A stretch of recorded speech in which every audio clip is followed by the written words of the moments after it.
Hello दोस्तों, स्वागत है इस वीडियो में। दोस्तों, इस वीडियो में हम बात करने वाले हैं बीए के बारे में कि बीए की कॉपी में आपको कैसे लिखना है। कुछ पॉइंट मैं आपके साथ शेयर करने वाला हूं। अगर उन पॉइंटों को आप अप्लाई करते हो तो कहीं ना कहीं आपके अच्छे नंबर आने के चांसेस बढ़ जाएंगे। कई बार स्टूडेंट गलती कर देते हैं लिखने में, जिसकी वजह से उनके नंबर कम हो जाते हैं। लेकिन दोस्तों, आज का ये वीडियो देखने के बाद ये गलती आप बिल्कुल भी नहीं करेंगे।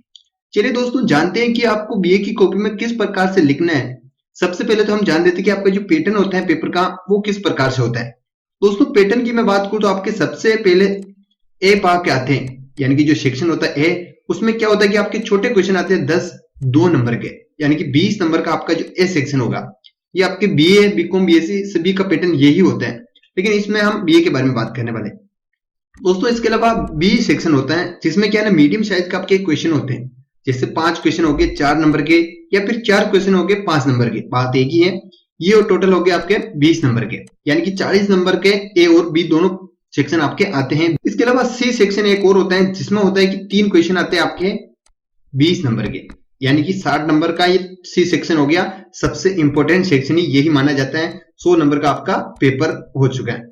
दोस्तों, इस प्रकार से आपका जो पेपर का पैटर्न होता है वो होता है। अब इसमें आपको कैसे लिखना है, किन पॉइंटों को ध्यान में रखना है, आइए उसके बारे में जानते हैं। दोस्तों, सबसे पहले तो आपको मैं सी सेक्शन के बारे में बताने वाला हूं। अब सी सेक्शन में क्या होता है कि आपके 3 बड़े क्वेश्चन आते हैं 20 नंबर के, यानी कि 60 नंबर का जो आपका पोर्शन होगा, 60% का जो पोर्शन होगा, वो आपको सी सेक्शन देगा।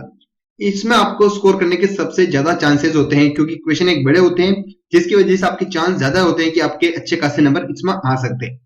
दोस्तों, कुछ पॉइंट है जो इसमें आपको सबसे ज्यादा ध्यान में रखना है। जैसे कि आपके 3 बड़े क्वेश्चन हो गए, इसमें क्या आपके ऑप्शन भी होते हैं 3, यानी कि टोटल आपके 6 क्वेश्चन हो गए, जिसमें से आपको 3 क्वेश्चन करने होते हैं। दोस्तों, इसमें से सबसे पहले आपको उन क्वेश्चन को करना होता है जिसमें कुछ पॉइंट हो। क्या दोस्तों, पॉइंटों को आपको सबसे ज्यादा ध्यान में रखना है। कैसे? जैसे कि किसी क्वेश्चन में ऐसा आ जाता है कि आरबीआई के कार्यों की वर्णना कीजिए, ऐसे कुछ आ गया, तो सबसे पहले आपको इसी क्वेश्चन को करना है। अगर दूसरा कोई क्वेश्चन आपको पूरा आ रहा है तो अच्छी बात है, तो सबसे पहले ध्यान में रखिएगा कि उन क्वेश्चन को सबसे पहले करना है जिसमें कुछ पॉइंट हो, यानी कि पॉइंट बन सकते हैं। वैसे बड़े क्वेश्चनों में मैक्सिमम होता यही कि सभी में आपको पॉइंट बनाकर ही लिखना है। लेकिन दोस्तों, कुछ खास ध्यान कैसे रखना है, जैसे कि मान लेते हैं उदाहरण के तौर पर ये क्वेश्चन आ गया है कि आरबीआई के कार्यों की वर्णना कीजिए। ये 20 नंबर का क्वेश्चन है, आपको 20 नंबर इसमें लिखना है। स्टार्टिंग करेंगे, जैसे कि ये क्वेश्चन हो चुका है।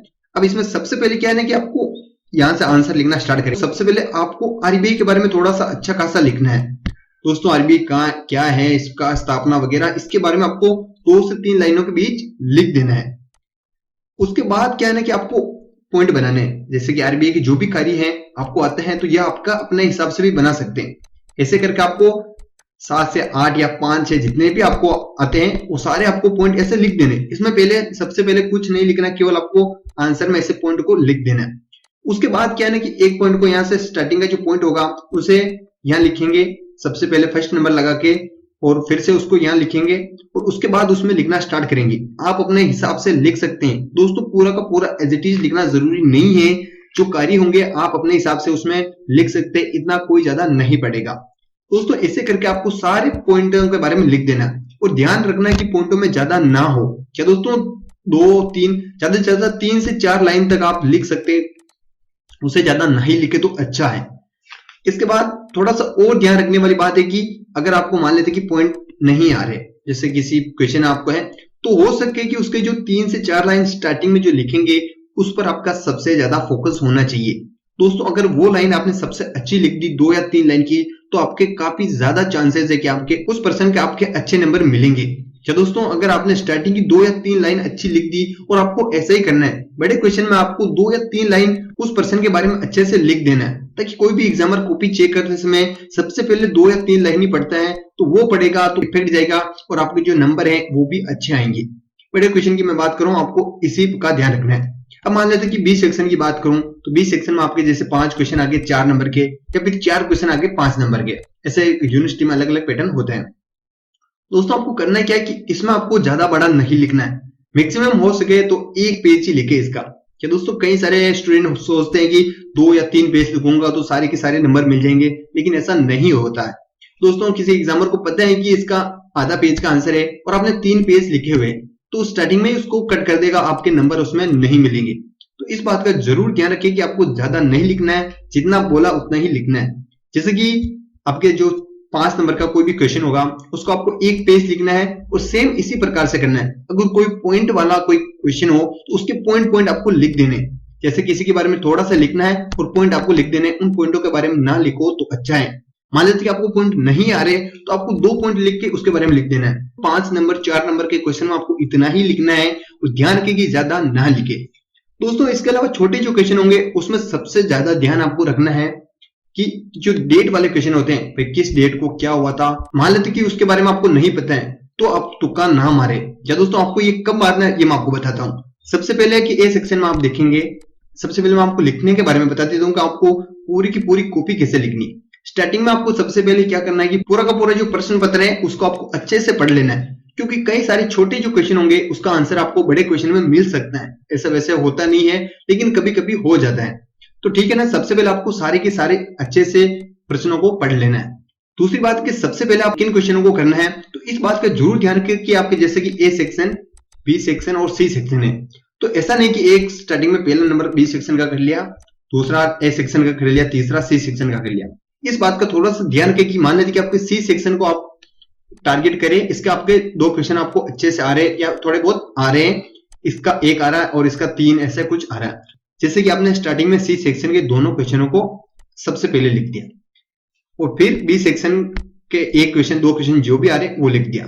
फिर आपको ए सेक्शन लिखना है, इस सेक्शन के जो भी क्वेश्चन है उसको एक साथ लिखना है, अलग अलग नहीं लिखना है। इससे आपकी जो कॉपी है काफी अव्यवस्थित लग सकती है, इसलिए आपकी कॉपी को थोड़ा सा व्यवस्थित जरूर रखें।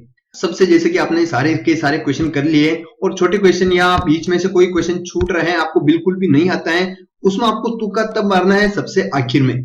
जिससे कि जो भी आपके क्वेश्चन है वो लिख दिए, अभी भी आपके पास टाइम है, यानी 1 नंबर का कोई क्वेश्चन है कि इस डेट को क्या हुआ था, उसको भी आप आखिर में, या कोई भी कंफ्यूजन है भाई हो भी सकती है डेट या नहीं भी हो सकती है, तो उसको स्टार्टिंग में नहीं लिखना है। क्या दोस्तों आपको थोड़ा सा डाउट है कि भाई ये डेट सही भी हो सकती है या नहीं हो सकती है, तो उस क्वेश्चन यानी कि आंसर को आपको सबसे पहले नहीं लिखना है। गलत हो जाता है तो कहीं ना कहीं आपका नेगेटिव इफेक्ट पड़ सकता है। तो दोस्तों थोड़ा सा भी डाउट हो या आपको तुक्का मारना हो तो सबसे आखिर में ये चीज करें। चलो दोस्तों ये कॉपी होगी, सबसे पहले आपको जो सबसे अच्छे आ रहे हैं और हाँ सेक्शन वाइज लिखें, इस बात का जरूर ध्यान रखिए। और आपको तुक्का नहीं मारना डेट वाले क्वेश्चन में।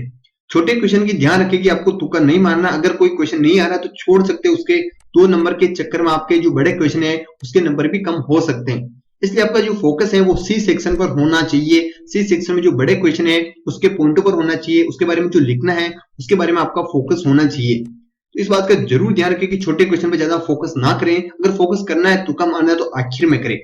अगर आपको ए सेक्शन के 3 या 4 क्वेश्चन अच्छे से आ रहे हैं तो सबसे पहले सबसे कॉपी में सबसे पहले उसे लिखे, फिर बी सेक्शन का कुछ आ रहा था उसे लिखे, फिर सी सेक्शन का कुछ आ रहा था उसे लिखे।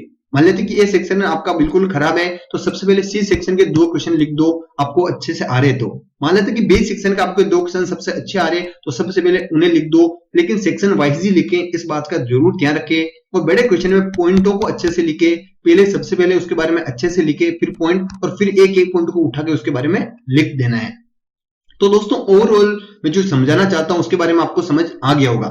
बड़े क्वेश्चन को आपको कैसे करना है इसके बारे में मैंने अच्छे से बता दिया कि सबसे पहले आपको उसके बारे में लिखना है, फिर पॉइंट लिखना है। बड़े क्वेश्चन में सेम ऐसा होगा, जो मीडियम साइज के क्वेश्चन होंगे उसमें भी आपको सबसे पहले उस क्वेश्चन को अच्छे से जमाना है, उसके बारे में थोड़ा सा लिखो। अगर पॉइंट हो तो पॉइंटों के बारे में लिख दो, अगर पॉइंट आपको नहीं आ रहे तो 2 पॉइंट अपने हिसाब से बना के उसमें लिख दो। मान लेते कि आपको 2 पॉइंट भी नहीं आ रहे तो उसके बारे में लिखते ही जाओ, थोड़ा सा 7 से 8 लाइन तक अच्छे से लिख दो। शुरू की 2 लाइनों पर आपको ज्यादा फोकस होना चाहिए, उसके रिलेटेबल होना चाहिए, ताकि 5 में से आपको 2-3 नंबर तो आराम से मिल जाए। ध्यान रखिएगा दोस्तों, अगर कोई क्वेश्चन आपको नहीं आ रहा है तो कुछ भी लिखते समय ये ध्यान रखिए कि उसके आसपास ही लिखे, उसे जो रिलेट करता हो वही लिखे। तो ध्यान रखिएगा, कुछ ये पॉइंट थे जिसको आपको फॉलो करना है। वीडियो आपको कैसा लगा कमेंट करके जरूर बताइए।